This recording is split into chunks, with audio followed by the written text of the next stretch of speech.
Welcome dear student for the class 10 sent up examination part 4। हम लोग पढ़ रहे हैं गॉड मेड द कंट्री। इसके क्वेश्चन आंसर्स हम लोग सॉल्व कर रहे हैं। लॉन्ग क्वेश्चन आंसर्स आज हमारा करना है हमको। So not waste the time and start with the question number 1। Question number 1 क्या है? Why does the poet believe that God made the country?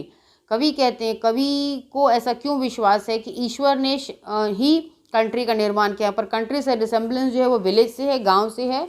तो पोएट को ऐसा क्यों फील होता है कि गांव का निर्माण ईश्वर ने किया है? क्या आंसर लिखेंगे हम? पहले मैं आपको रीड करती हूँ, उसको समझाती हूँ, फिर आप इसको नोट डाउन कर लीजिए। The poet believes that God made the country because all the natural creations of the gods are available in abundance in the country, like the sunshine, beam of the moonlight, blowing winds, the groves and the field, and the music, sweet music of the birds. If you have to find virtue and a health, virtue means मैंने जैसे पहले बताया behaviour, good behaviour जो है, एक अच्छा व्यवहार जो है, एक नैतिक व्यवहार आपको गांव में, विलेज में मिलता है, शहरों में चीज़ें नहीं मिलती हैं। That can be found only in the cool and calm and atmosphere of the village. कवि यहाँ पर ये भी एक चीज़ कहना चाह रहे हैं कि शहर के लोग जो है धूर्त प्रवृत्ति के क्यों हो जाते हैं, क्योंकि वो फ्रस्ट्रेटेड लाइफ जीते हैं, वो कहीं ना कहीं किसी परेशान एनवायरनमेंट में रहते हैं, इस वजह से वो कूल एंड काम नहीं हो पाते, क्योंकि उनको कूल काम एंड एटमॉस्फेयर ही नहीं मिलता है। ठीक है, तो विलेज के लोग जो हैं वो बहुत ही एक पीसफुल एनवायरनमेंट में रहते हैं, नेचुरल चीज़ों को एंजॉय करते हैं। दैट इज़ द रीज़न उनका बिहेवियर भी है, वर्च्यू होता है, और उनको एक अच्छा, उनके पास एक अच्छी हेल्थ होती है, एक अच्छा स्वस्थ शरीर होता है, क्योंकि हम जानते हैं कि स्वस्थ शरीर में ही एक स्वस्थ दिमाग का निर्माण होता है। और वही व्यक्ति जो है वो जो स्वस्थ निर्माण दिमाग वाला व्यक्ति होगा, स्वस्थ शरीर वाला जो व्यक्ति होगा, वो अच्छा सोचेगा, अच्छा करेगा भी। ठीक है, so now go for the next question. Why does the poet believe that man made the town? Second question जो है फर्स्ट क्वेश्चन का ठीक अपोजिट है डियर स्टूडेंट्स। तो इसका आंसर क्या होगा कि ऐसा कवि को क्यों फील होता है कि शहर का निर्माण जो है वो मनुष्य ने किया है, मैन ने किया है? तो हम क्या लिखेंगे? The poet believes that it is only the man who had made the town because of the town, the artificial of the town and its environment, and because of artificially of the town and its environment, the lights are unnatural, the sound of the music are jarring to the ears, यानी कानों में कर्कश आवाज़ का आना, जो गाने से बजता है ना, कभी कभी बहुत ही गाने बहुत हाई पिच पे बजते हैं तो सर में दर्द होता है। the birds stop singing, and one cannot find the groves and the field where one can walk freely and can enjoy good health. आप देखते हो शहर में जो एक पार्क होता है उसमें बहुत भीड़ आ जाती है। All of sudden lots of people come over there on Sundays, specially on the week of and weekend. So what is the reason behind? Because everybody wants to come over the park. उसी park में सब आना चाहते हैं, तो वहाँ पर भी वही भीड़ हो जाती है, वही उसी तरह से एक क्राउड इकट्ठा हो जाता है। लेकिन अगर आप विलेज में जाइए तो वहाँ आपको वैसा क्राउड नहीं मिलता, क्योंकि everywhere the same environment is there, यानी कि गाँव में हर जगह आपको वैसा ही एनवायरनमेंट, एक नेचुरल सीन मिलता है। So that is the reason कहा जाता है कि मनुष्य ने ही टाउन को बनाया, जिसने एक आर्टिफिशियल एनवायरनमेंट बनाया है। गांव के लोग जो है वो हार्ड वर्किंग होते हैं, नेचुरल एनवायरनमेंट में रहते हैं, वेयरएज शहर के लोग जो है वो हार्ड वर्किंग नहीं होते, they are quite lazy and एक अननेचुरल एनवायरनमेंट में रहते हैं। उनको एक अननेचुरल एनवायरनमेंट में रहने की आदत पड़ जाती है। That is why don't have a virtual and a good health. Now the next question is why is the life bitter? जिंदगी खट्टी क्यों है? कहाँ की खट्टी ज़िंदगी की बात कर रहे हैं poet is not talking about anywhere else, he is talking about the life of the town hair.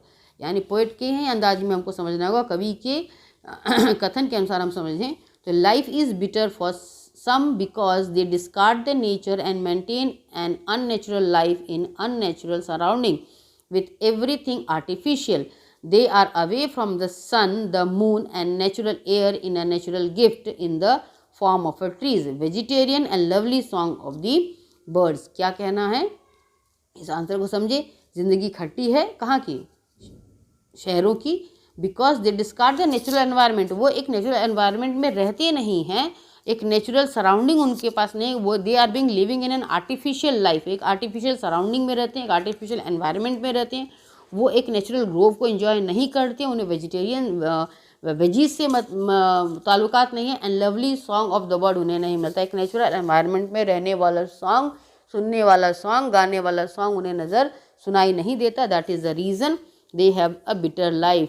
उस चीज़ को वो एंजॉय नहीं कर पाते जिस तरह से गांव के लोगों के पास एक अच्छा स्वास्थ्य उसके मिलने का सबसे बड़ा कारण है हार्ड वर्किंग होना। शहरी आदमी हार्ड वर्किंग नहीं है।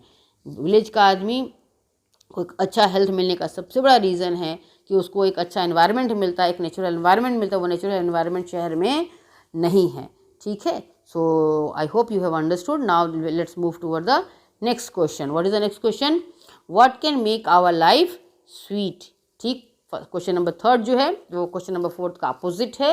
What can our life make sweet, यानी हमारी ज़िंदगी को मधुर कौन बना सकता है? तो ज़िंदगी को हमारा मधुर कौन बना सकता है? नेचुरल सीन्स, नेचुरल एनवायरनमेंट, यानी कंट्री साइड्स, यानी आप जिस तरह का माहौल विलेजेस में है वैसा ही एनवायरनमेंट आप शहरों में लेके आइए। ठीक है, so nature makes our life satisfying and sweet through its gifts given to the man. The natural sunlight of the sun, the soothing rays of the moon, the floating winds around the groves and fields spread over, the singing of the bird with the harmonious note all make us happy and give a life a sweet feeling. That means nature makes a life satisfy, यानी कि environment जो है वो हमारी ज़िंदगी को satisfied करता है एंड स्वीट बनाता है। The sweet gifts given to the man, nature ने जो स्वीट गिफ्ट्स दिए उससे हमें ज़िंदगी स्वीट बनती है। The natural sunlight, sun soothing of the moon, यानी रात में मूनलाइट, दिन में sunlight. The floating of the winds, एक अच्छा हवा, स्वस्थ हवा जो बहती है। द ग्रोव्स, यानी पेड़ पौधों से निकलने वाली हवाएं, उसकी छाँव में आराम करना, विश्राम करना। The singing of the birds, यानी एक harmonious note of all the birds which makes us happy and we feel sweet in our life. तो आई होप आप लोगों को समझ में आया। And like, share, subscribe and wait for 5th part, okay, for group come in 5th part, and 5th part will be group discussion, question and answers. Like, share, subscribe and join in 5th part.